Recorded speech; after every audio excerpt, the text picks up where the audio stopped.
আমরা এই মুহূর্তে দাঁড়িয়ে কলকাতা মিউনিসিপাল কর্পোরেশনের অন্তর্গত 110 নম্বর ওয়ার্ডের ব্রিজি পশ্চিম পাড়ায় দীর্ঘ পথ অতিক্রম করে এবার গড়িয়ায় ব্রিজি বেলতলা শ্যামা পুজো কমিটির পুজো 54তম বছরে পদার্পণ করেছে।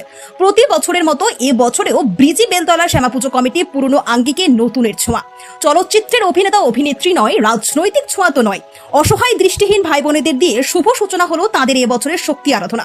শুভ দিনে শুভক্ষণ ফিতে কেটে ও প্রদীপ প্রজ্বলনের মধ্যে দিয়ে শ্যামা মায়ের মঙ্গল ঘট স্থাপন করলো ব্রিজি বেলতলা শ্যামা পুজো কমিটি।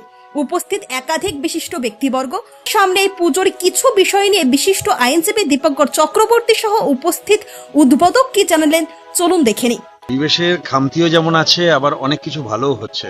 তো আমরা সেদিকটা না খুঁজে আমরা সবসময় আমাদের ক্ষুদ্র ক্ষমতায় আমরা নিজেরা কতটুকু করতে পারি সমাজের জন্য, তো সেই চেষ্টাটাই আমরা সুখের চাদর করে চলেছি গত 10 বছর ধরে। আর আমাদের সুখের চাদরটা শুরু হয়েছিল এক প্ল্যাটফর্মের এক মাকে, লেবু বিক্রেতা মাকে অঞ্জলি দিয়ে অষ্টমীর দিনে। তো আমরা এই ধরনের প্রান্তিক মানুষদের তাদের পাশে থাকার সর্বতোভাবে চেষ্টা করে যাই সারা বছর ধরে। আর শুধু আমরা নই, আমাদের যারা সদস্যা সারা পশ্চিমবঙ্গ জুড়ে এবং সারা ভারতবর্ষ জুড়ে, তাদের কারণেই আজকে আমরা সুখের চাদর এগিয়ে চলেছি। আর আজকে যারা দেখলেন যে দৃষ্টিহীন ভাই বোন, তাদেরকে নিয়ে আজকে প্রায় 3 বছর ধরে আমরা কাজ করছি। এবং আজকে আমরা ভীষণভাবে কৃতজ্ঞ দীপঙ্কর বাবুর কাছে, আমরা ভীষণভাবে কৃতজ্ঞ ব্রিজি বেলতলা শ্যামা পূজা কমিটির কাছে। কারণ এইভাবে ওদের কথা কজন ভাবে, যেটা আমাদের দীপঙ্কর বাবু বললেন যে আমরা সেলিব্রিটিদের আমরা তাদের কথা মনে করি, রাজনৈতিক ব্যক্তিত্বদের কথা মনে করি, তাদেরকে আমরা সমাজসেবী বলি। যাই হোক, এটা বিতর্কিত বিষয়, কিন্তু এই যে যারা, তাদেরও কিন্তু সমাজকে অনেক কিছু দেবার আছে এবং তারা দিয়ে চলেছে। তো তাদেরকে এই যে এইভাবে উৎসাহ দেওয়া, এটা একটা বিরাট বড় একটা নিরলস প্রচেষ্টা আমি বলবো। আর সুখের চাদর এদেরকে নিয়েই কাজ করছে।